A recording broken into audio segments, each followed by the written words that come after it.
Buenas tardes a todos los participantes. Los saludamos desde el Ministerio de Salud, desde la Dirección de Infosalud, de la Dirección General de Telesalud, Referencia y Urgencias. Hoy, martes 13 de septiembre, tengo el agrado de presentar la telecapacitación, diagnóstico y manejo del testículo no descendido en niños. Estará a cargo del doctor Alberto Arroyo Romero. Él es especialista en cirugía pediátrica del Hospital Nacional, docente Madre y Niño San Bartolomé del Ministerio de Salud. Antes de dar inicio a esta importante telecapacitación, les recordamos a todos los participantes que pueden realizar sus preguntas a través del chat, tanto de la plataforma Zoom como del canal de YouTube, que la Salud Mixta Telecapacitaciones, donde estamos transmitiendo en vivo. Bienvenido, doctor Alberto Arroyo. Es un gusto contar con usted el día de hoy. Quedamos atentos a su presentación. Adelante. Bueno, primeramente para agradecerles la oportunidad de poder compartir con ustedes. Siempre uno pues disfruta de poder compartir las cosas que aprende y que aún sigue aprendiendo, porque esas son patologías que uno siempre está en discusión a nivel mundial. Nuevamente agradecerles, les doy la bienvenida, espero que pueda ser útil esta presentación, estoy a disposición después de haber compartido esta experiencia para las preguntas y en las cuales yo pueda ayudar. Vamos a empezar entonces. Bueno, como dijo la presentadora, pues soy médico asistente del Hospital San Bartolomé, Hospital Nacional Docente Madre y Niño, a quien agradezco siempre cada vez que tengo esta oportunidad por haberme adoptado después de muchos años de haber estado en el extranjero y haber vuelto a mi país, a lo cual estoy muy feliz. Bueno, vamos a compartir nuestra presentación. La criptorquidia o testículo no descendido, actualmente denominado, es el resultado de un defecto en el desarrollo del crecimiento, en el que los testículos o las gónadas no descienden completamente a la parte dependiente del escroto. Bueno, es una malformación congénita muy frecuente, una de las más comunes en los recién nacidos a término, sanos, y tiene una incidencia de 1 a 4.6% en los recién nacidos a término, y de 1.1 al 45% de los recién nacidos prematuros. Esto tiene que ver con el desarrollo y el descenso testicular.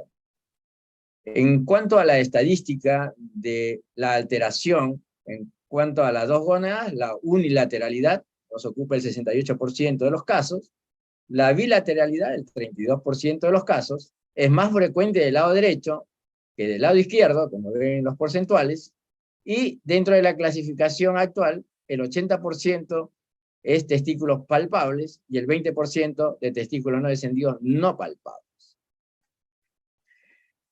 Para poder entender un poco la patología, uno debe entender que la diferenciación gonadal masculina se inicia entre la sexta y la séptima semana de gestación y está determinado por un gen, el SRI, que son inducidas por la célula de Sertoli y producen una sustancia inhibidora de los conductos de Müller, lo cual va a determinar el sexo masculino desde el punto de vista gonadal y a su vez van a realizar la involución del conducto mülleriano. Durante la 8ª semana de gestación, los andrógenos testiculares, digamos, secretadas por la célula de Leydig, más la sustancia inhibidora mülleriana, van a determinar el descenso testicular y van a ser responsables, en realidad, de los dos procesos del descenso testicular, ¿no?, que se evidencia entre la 10ª y 13ª semana de gestación. Allí, para esquematizar cómo se produce la inhibición mülleriana y cómo va a desarrollarse las gónadas a partir de las sustancias estimulantes para que esto ocurra. Esto también va a determinar el descenso de los testículos en sus dos periodos. El periodo transabdominal, porque nosotros debemos de saber que los testículos están en el polo inferior del riñón, en su etapa embrionaria, y de allí a partir de la 10ª y 23ª semana de gestación, va a producirse el descenso testicular por procesos mecánicos primariamente, determinados fundamentalmente por la guía del gubernáculo testi, y el testículo va a empezar su descenso, que nos va a ocupar, digamos, el primer proceso transabdominal. Y los testículos se mueven desde la cresta urogenital a la región inguinal, ambos simultáneamente. Primero lo hace el del lado izquierdo, luego lo hace el del lado derecho, pero son simultáneos los procesos del descenso testicular. La célula de Leydig, como dije en su momento, hacen la producción de la hormona de la testosterona a través de un estímulo, de una sustancia muy parecida a la insulina, que es el INS-L3 o descendina, y van a mediar la migración. Su receptor, el péptido 2 de la familia de relaxina, también van a estar en conjunto, siendo los responsables de esta migración testicular abdominal hacia el conducto inguinal en su primera etapa, para poder salir desde el abdomen a través del conducto inguinal en su proceso hormonal. Como vemos ahí, desde la 24ª semana hasta la 34ª semana de gestación, este proceso ya depende de los andrógenos, o sea, es un proceso hormonal determinado por la testosterona, ¿ya? Los andrógenos actúan sobre el nervio genitofemoral, induciendo la liberación de estas sustancias, que es a través del gen de la calcitonina, el CGRP, que promueve las contracciones del gubernáculo. No es que el gubernáculo se retraiga, sino que es una guía, ¿no?, que nos va a llevar el testículo hacia el escroto y va a hacer la protrusión a través del escroto plano para poder darle la cavidad adecuada para la gónada futura en el periodo que estamos hablando, desde las 24 hasta las 34 semanas, para que cuando el niño tenga su nacimiento ya los testículos estén ubicados en ambos hemiescrotos, ¿eh?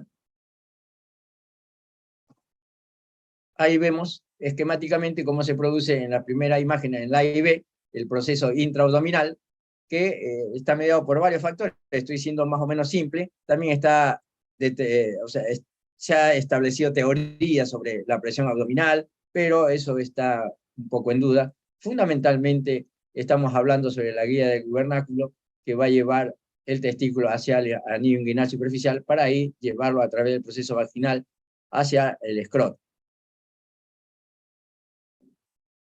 ¿Cuáles son los factores que afectan el descenso? Estamos hablando sobre los factores mecánicos en el primer periodo abdominal, que está determinado realmente por el gubernáculo testi, el ligamento cráneo-gonadal, la presión intraabdominal, que todavía no se ha determinado como tal, la bursa inguinal y el proceso vaginales, que es lo que va a producir, digamos, el conducto del descenso inguinal hacia el escroto. Y después el proceso ya inguinal hacia el escroto, determinado por los andrógenos, por la INSL3 y su receptor, los estrógenos, la sustancia inhibidora mülleriana, el gen relacionado con la calcitonina, factores del crecimiento. Vamos a ver. Hace unos años, en el año 2017, estudios multicéntricos, especialmente por un grupo italiano, un grupo australiano y uno de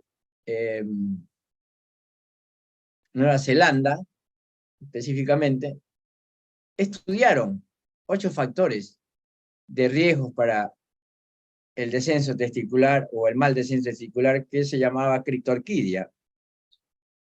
Ellos establecieron que fundamentalmente los factores de riesgo primarios son los hormonales, ¿eh?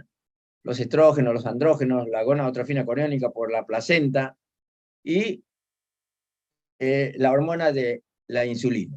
Entonces, nosotros hemos ya observado esta estadística como una cuestión real. Nosotros tenemos que saber que si la mamá pues, tuvo menos de 20 años o mayor de 30 años, tiene una mayor asociación a tener testículos no descendidos. La multiparidad también estuvo asociado con testículos no descendidos. También ha sido muy importante la asociación en cuanto a la ingesta de algunas sustancias, como el alcohol, el tabaco, el uso de analgésicos en forma excesiva, también asociado al uso de la marihuana. Pero verdaderamente ha sido muy importante el tema hormonal, ¿no? Ha sido, digamos, el de mayor incidencia en cuanto al testículo no descendido de estos niños que nacen, ya sea con la ausencia de uno o la bilateralidad de los casos, ¿no? La exposición ambiental también ha sido muy importante, sobre todo metales pesados, como está descrito aquí. Una cosa que a mí me llamó mucho la atención era la dieta del ingesto del café, más de una taza por el día, está establecido así. Yo he vivido en un país donde se toma café por mucho tiempo y bueno, eh, yo no lo he podido relacionar verdaderamente, pero está establecido en estos papers en la cual pues se establece que madres que han tenido niños con critorquidia han tenido la ingesta de café diaria, ¿no? Entonces la pongo allí como una cuestión a tener en cuenta. Y también se estableció que padres con critorquidia tenían un 15% de mayor posibilidad de tener hijos critorquídicos. El peso de nacimiento también fue muy importante a niños con bajo peso, que seguramente están relacionados en su mayoría con prematuridad, estaban relacionados a critorquidia.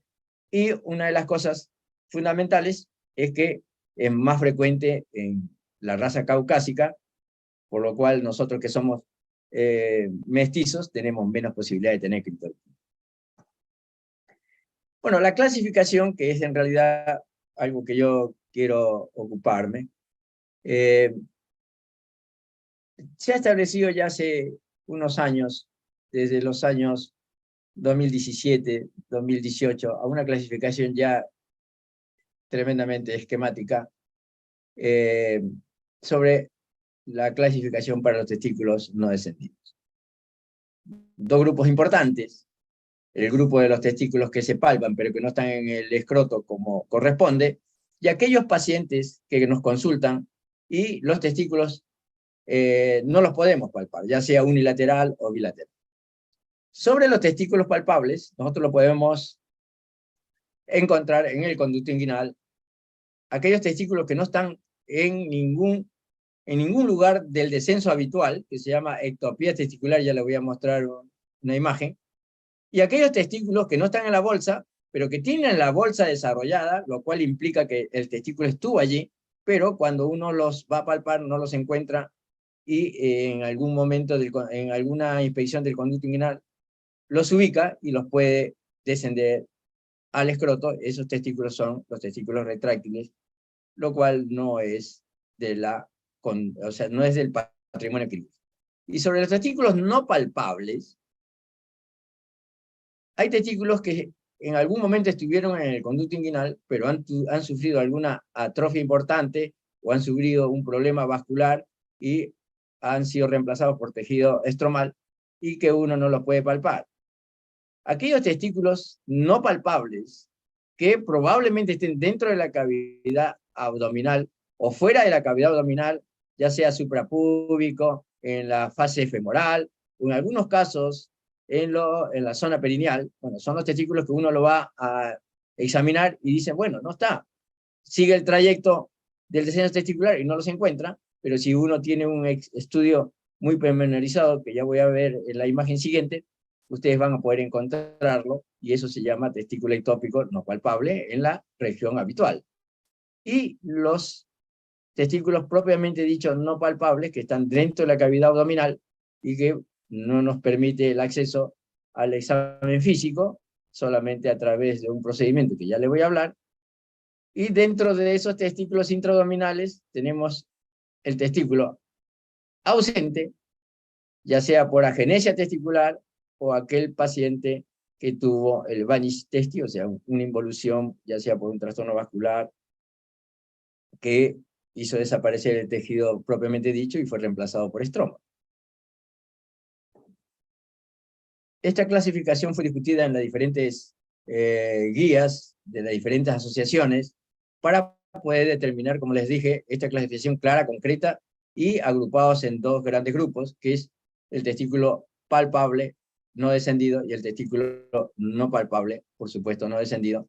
Y como yo les hablaba en la imagen, aquel conducto, aquel testículo palpable que está dentro del conducto inguinal, cerca del anillo superficial, pero supraescrotal, aquel testículo que uno lo palpa, pero está allí al inicio del escroto, y bueno, este por supuesto es solamente la guía de dónde debe estar el testículo, que es el testículo que está fijado en el escroto. Y del lado izquierdo, pues para determinar solamente el trayecto del descenso testicular normal, y hacia dónde debe ir la fijación de la gónada. Como les expliqué hace un rato, a veces uno pues va al examen, no encuentra el testículo y determina que el testículo pues no se encuentra en el escroto, pero lo puede ubicar prepúbico, lo puede ubicar en el conducto inguinal, este es el no palpable, pero fíjense acá, está sobre el pene, que se llama casualmente testículo ectópico peniano, en la arcada femoral, y debajo del escroto a nivel perineal. Bueno, esas son las ubicaciones que tienen que ver con la guía fundamentalmente del gubernáculo testi, que se ubicó anómalamente, y como es la guía del descenso testicular, llevó consigo al testículo para ubicarlo en un lugar que no corresponde. ¿Cómo se hace el diagnóstico del testículo no descendido? Bueno, es fundamental saber la historia natural de la enfermedad para poder ir a evaluar, para poder ir a examinar al niño, y debe hacerse en un lugar cálido, en un ambiente donde no haya frío, porque eso determina muchas veces la contracción del cremáster y nos confunde como un testículo no descendido. Este examen tiene que ser algo muy minucioso, saber algunos parámetros, esto es algo nuevo. Si uno tiene un paciente con criptorquidia o testículo no descendido unilateral, y el que lo palpa, pues tiene en sus primeros momentos de la vida un tamaño de 1,8 centímetros, es prácticamente predictivo de 90% de testículo no palpable no viable. Es decir, que si uno tiene un testículo que ha sufrido una hipertrofia compensadora, porque el contralateral no se encuentra o no cumple la función, prácticamente estamos hablando de que el testículo del otro lado es no viable y es probable que tengamos que extirparlo. En cuanto a los estudios a imágenes, esto es algo que yo quiero compartirles muy claramente para no hacer que pues, los pacientes gasten innecesariamente dinero, como una tomografía o una resonancia magnética nuclear. Puede ayudar en algunos casos, pero fundamentalmente nosotros no le damos importancia. Las ecografías no son, o sea, no son diagnósticas de criptorquidia, nos ayudan a ubicar la gónada, pero en mi práctica diaria, muchos pacientes vienen con ecografía de criptorquidia, de testículo no descendido, y al examen pues vuelven a su casa con el diagnóstico de testículo retráctil, o prácticamente pues si uno los pone en una posición adecuada, en cuclillas, un ambiente cálido, puertas cerradas, el testículo pues vuelve a su estado habitual. O si uno le hace una maniobra de relajación, como le estoy diciendo, en cuclillas, el cremaste se relaja y el testículo desciende, y el paciente pues llega a la consulta con un diagnóstico que no es el verdadero. Y pongo la laparoscopía diagnóstica, que en este momento nosotros estamos usando con mucha frecuencia para aquellos testículos intraabdominales que antes, pues, cuando yo era residente, por ejemplo, no teníamos esta práctica habitual, y teníamos que hacer incisiones muy, muy importantes que prácticamente iban del abdomen hasta la pelvis, y hacíamos un estudio bastante cruento para hacer diagnósticos muchas veces de agenesia testicular porque no lo encontrábamos, o la cirugía era de alto riesgo y a veces pues solamente examinábamos el conducto y no lo encontrábamos.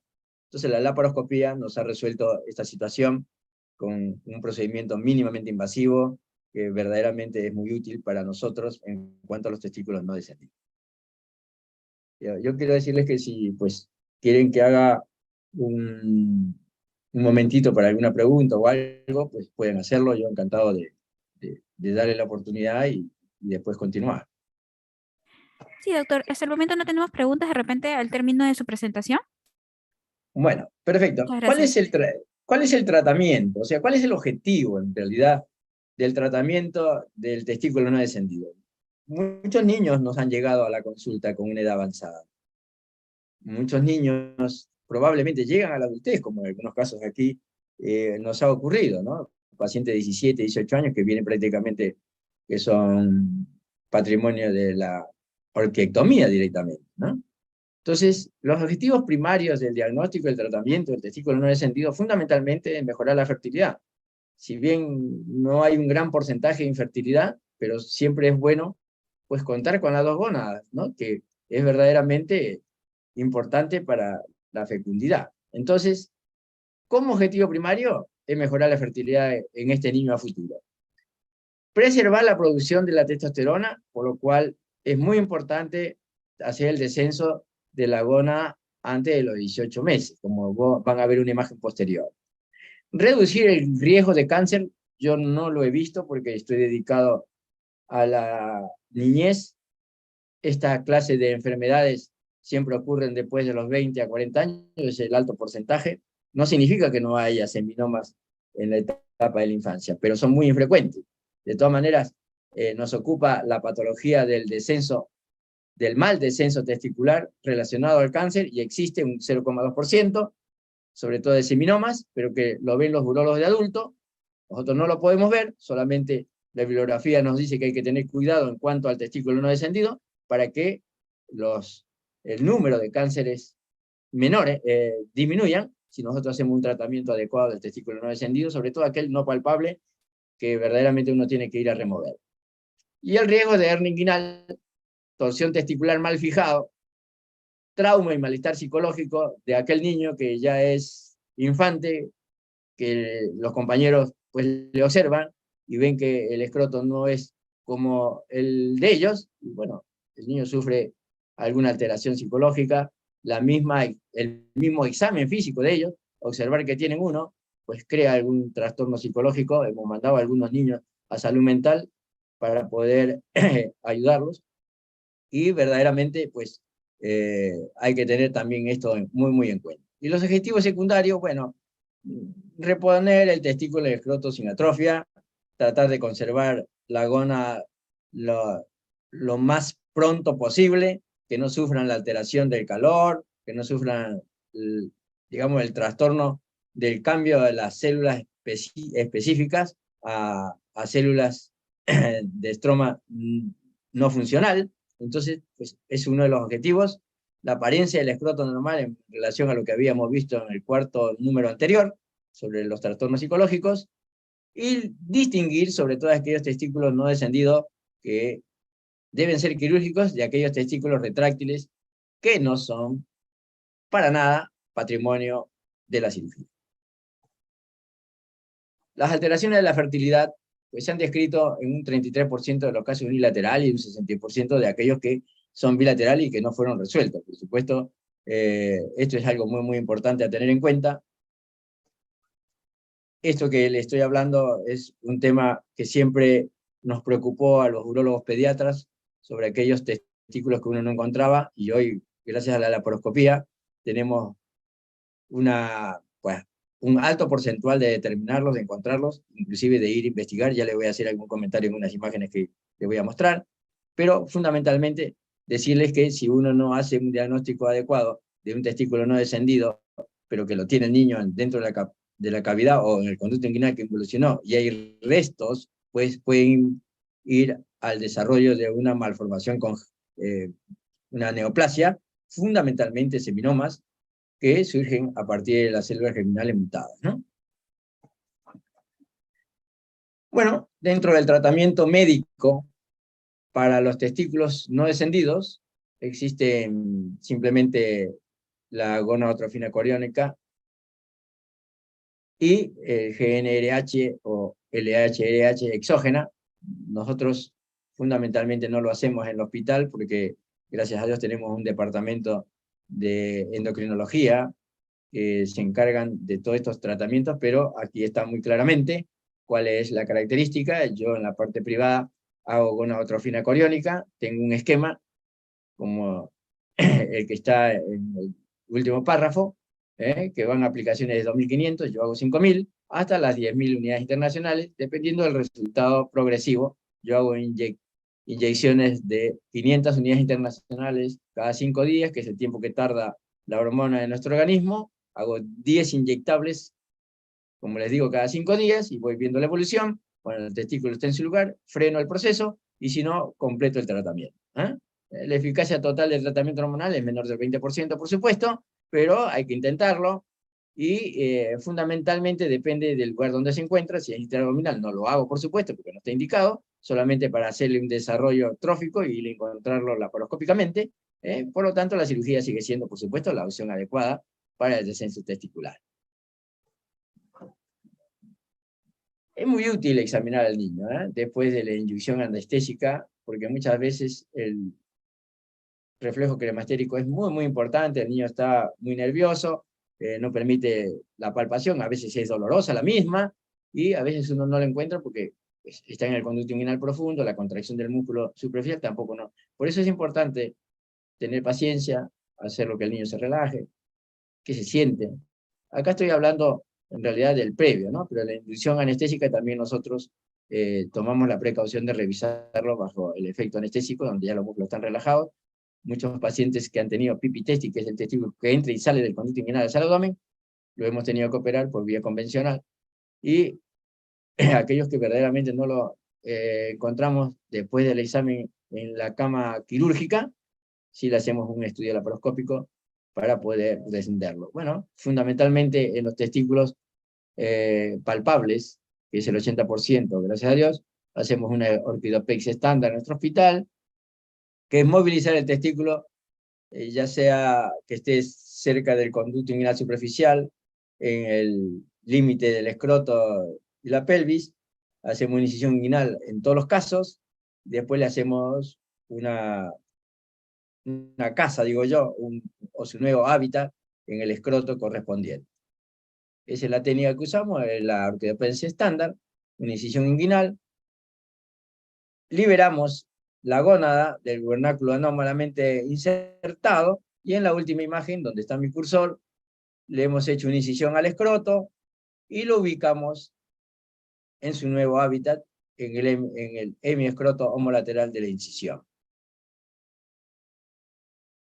¿Cuál es el manejo de los testículos intraabdominales? Nosotros, como les estoy compartiendo, o sea, los testículos intraabdominales uni o bilateralmente representan el problema más complejo de esta patología, ya que no los podemos examinar, no los vemos, y se necesita, pues, verdaderamente una perticia en la ubicación del mismo. Nosotros en nuestro hospital estamos verdaderamente dándole un valor muy importante a la laparoscopia como el gol estándar para el tratamiento del testículo intraabdominal. Se pueden realizar estudios de cromatina, por supuesto, la prueba de estimulación de gonadotrofina coriónica, como les dije hace un rato, y le hacemos 3 dosis de 1500 unidades, y vamos a la cirugía para darle realmente al testículo que tenga un desarrollo trófico y poder encontrarlo, porque muchas veces son remanentes nada más y no lo podemos encontrar. Normalmente,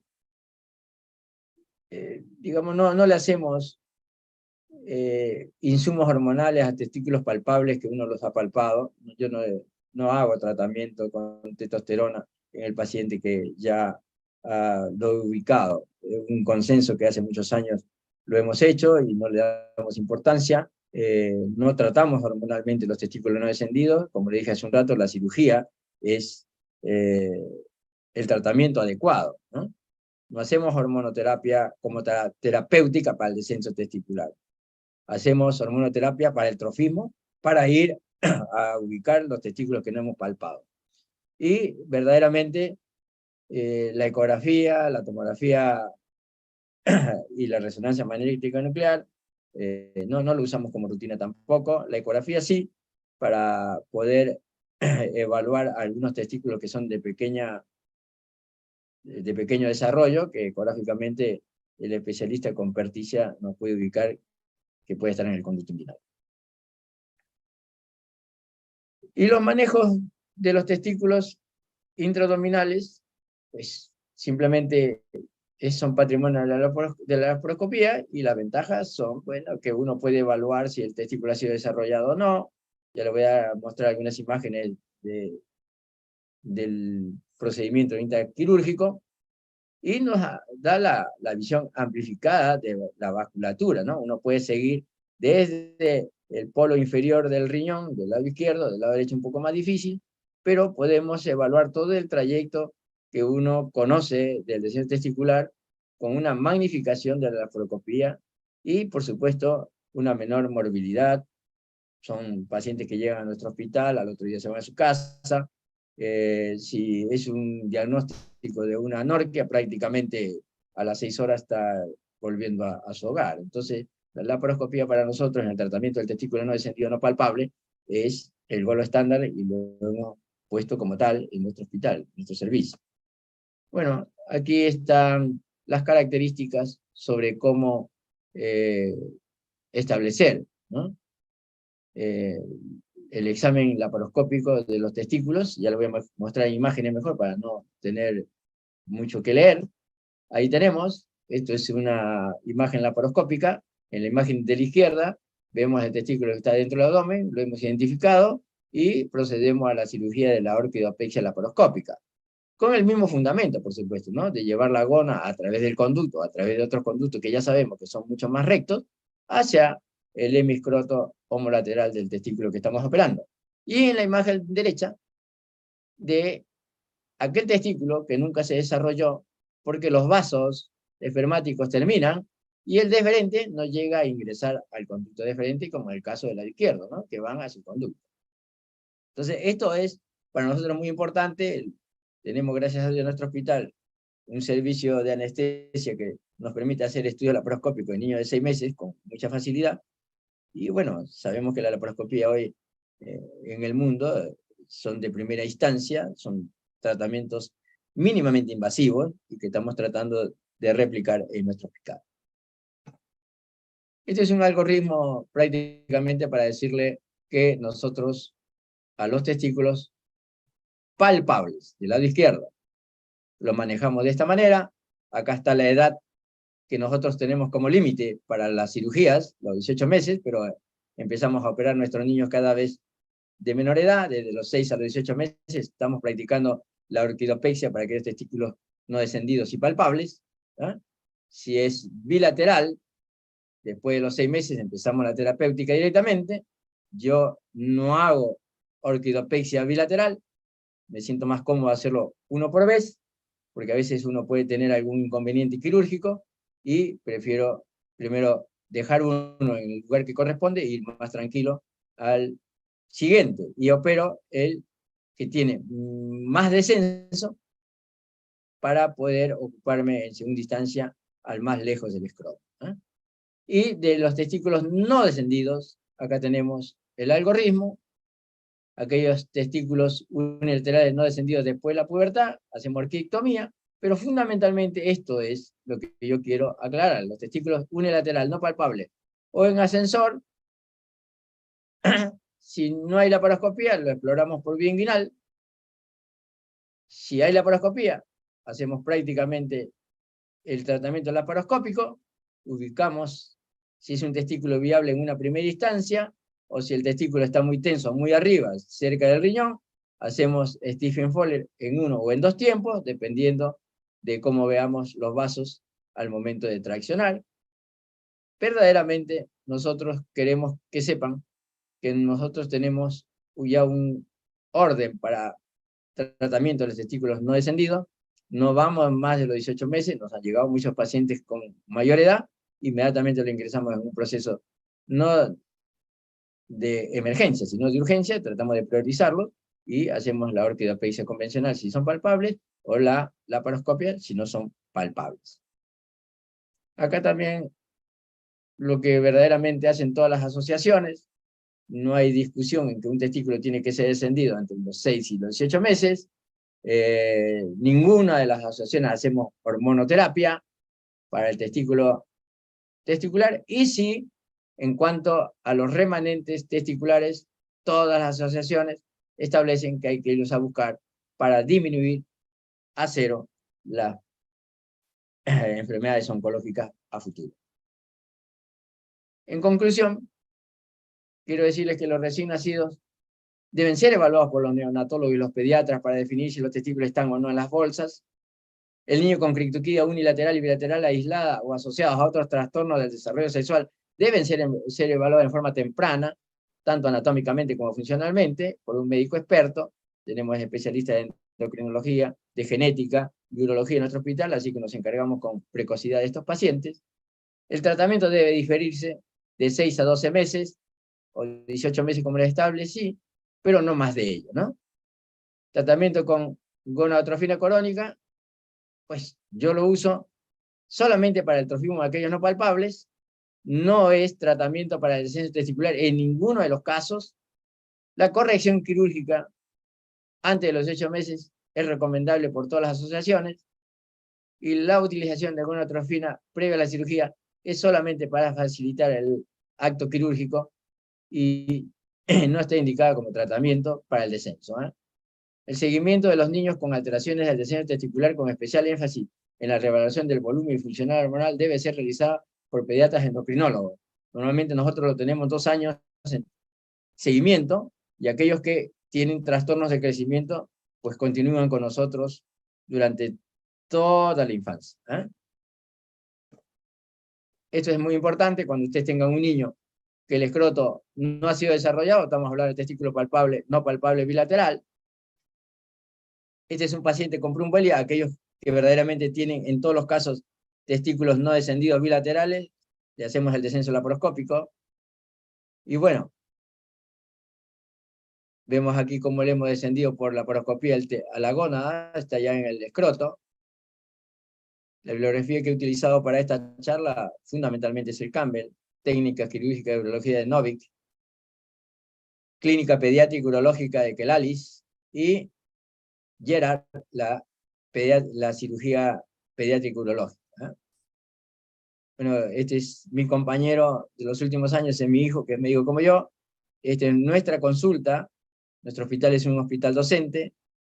Esta señorita doctora es mi residente, se encarga de escribir para grabar en su memoria con más énfasis la patología, la evolución. Y bueno, ha sido un gusto de verdad, gracias por su atención. Estoy a disposición para las preguntas.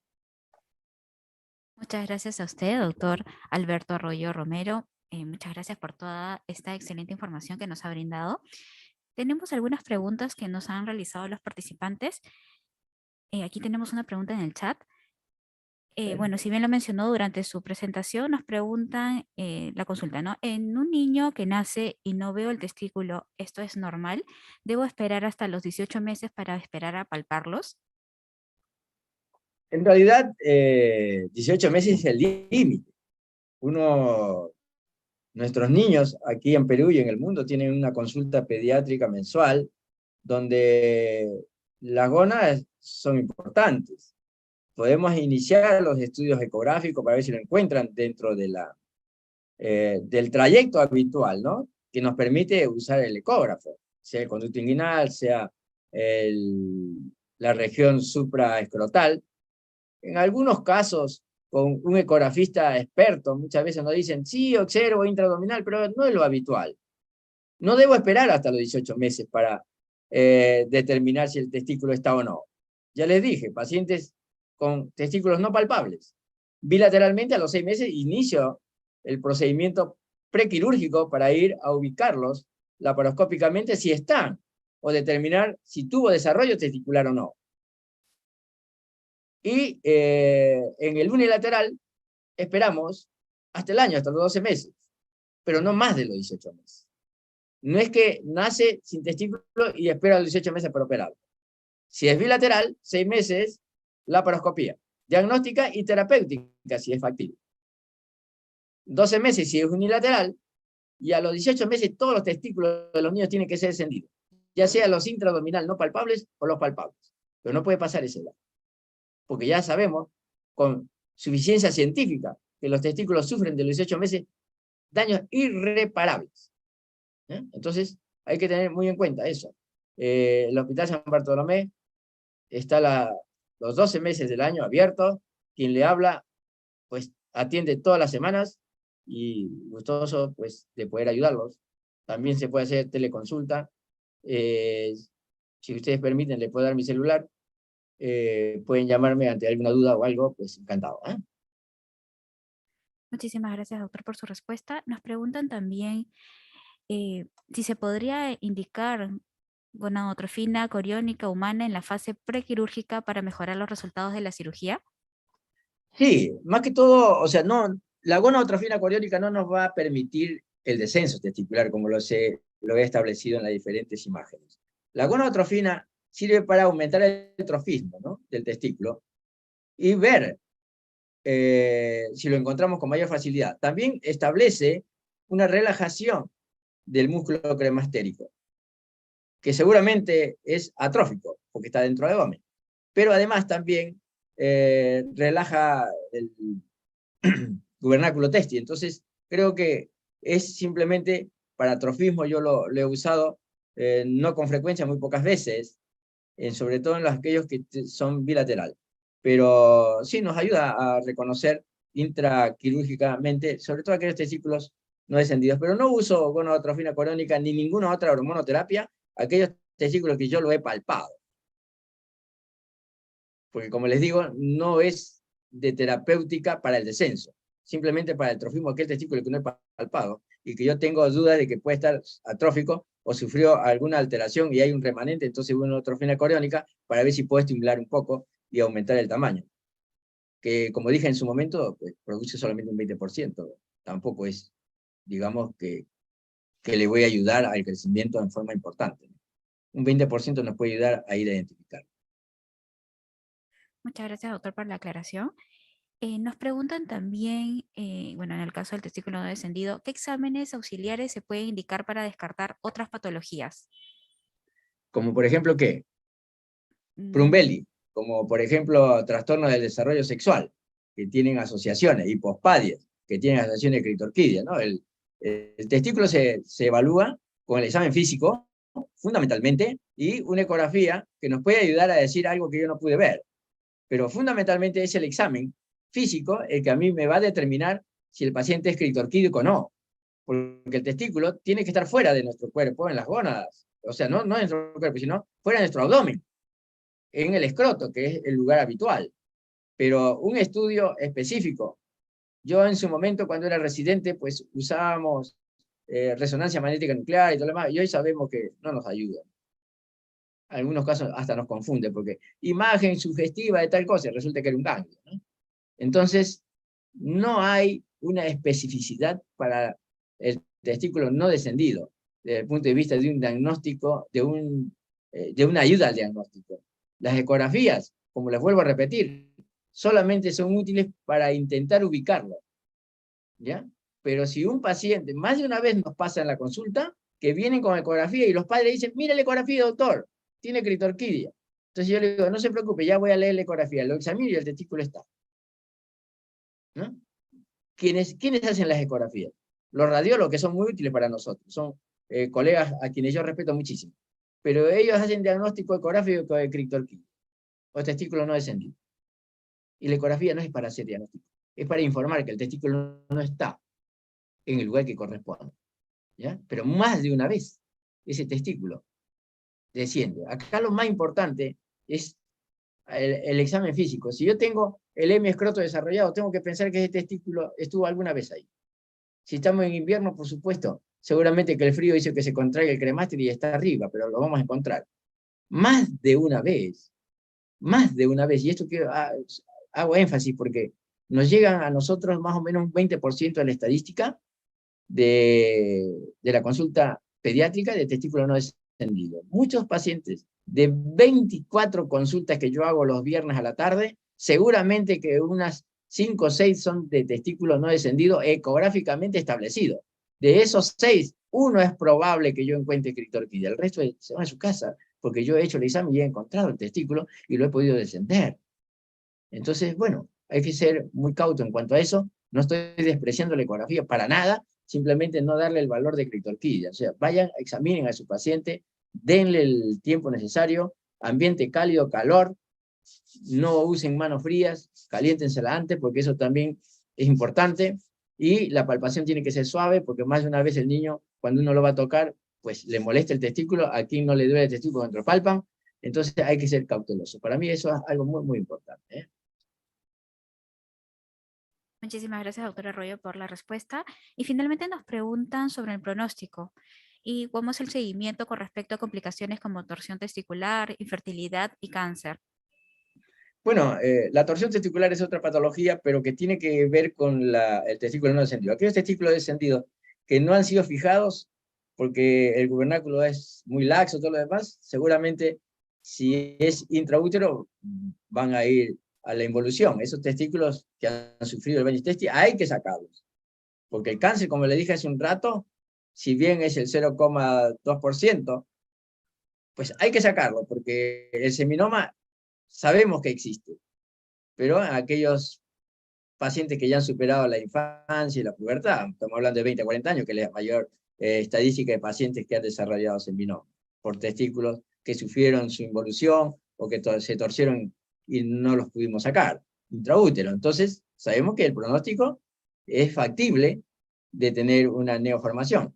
Pues hay que irlo a sacar. Por eso les establecí, paciente que viene con testículo no descendido, intraabdominal no palpable, laparoscopía. Vemos que el paciente tiene el conducto deferente y los vasos dentro del conducto inguinal, lo exploramos el conducto inguinal, hasta ir a sacar el remanente, para no tener ese porcentaje de neoplasias entre los 20 y 40 años. Los testículos torsionados, que fueron evaluados y operados con precocidad antes de las 6 horas, se evalúa su vascularidad. Si ha tenido un Doppler en la cual no ha sido comprometido tanto su vascularidad, se conserva. Aquellos que no han tenido Doppler posible de tenerlos, en el acto quirúrgico sabemos que está con una hipoxia severa, no ha habido una restitución, hay que sacarlo. Eh, hacer la orquiectomía. Es la conducta. Muchísimas gracias, doctor Alberto Arroyo Romero, especialista en cirugía pediátrica del Hospital Nacional Docente Madre y Niño San Bartolomé. Doctor, ¿tendría algunas recomendaciones finales para todos los participantes? Bueno, que se apoyen en nuestros hospitales, que creo que el testículo no descendido es patrimonio de la pediatría y de la neonatología, fundamentalmente en la etapa perinatal. A nosotros nos refieren los pacientes. Entonces creo que la recomendación es evaluar, si no han encontrado testículos, una interconsulta rápida y precoz. Felicitaciones y muchas gracias nuevamente, doctor Alberto Arroyo Romero. Ha sido un gusto haberlo tenido el día de hoy con nosotros. Y gracias por compartir esta información que permite fortalecer las capacidades del personal de salud. Muchas No, al gracias. contrario, un gusto para mí y espero poder estar pronto con ustedes de nuevo. Ha sido de verdad un placer haber estado con ustedes. Buenos Muchas gracias, días. doctor. Agradecemos también al equipo de Telesalud del Hospital Nacional Docente Madrileño San Bartolomé por la articulación y desarrollo de esta telecapacitación. Y muchas gracias también a todos los participantes por la atención prestada. Esta telecapacitación la podrán volver a visualizar en nuestro canal de YouTube Telesalud Minsa Telecapacitaciones. Los invitamos a suscribirse y compartir esta valiosa información. Muchas gracias, muy buenas tardes.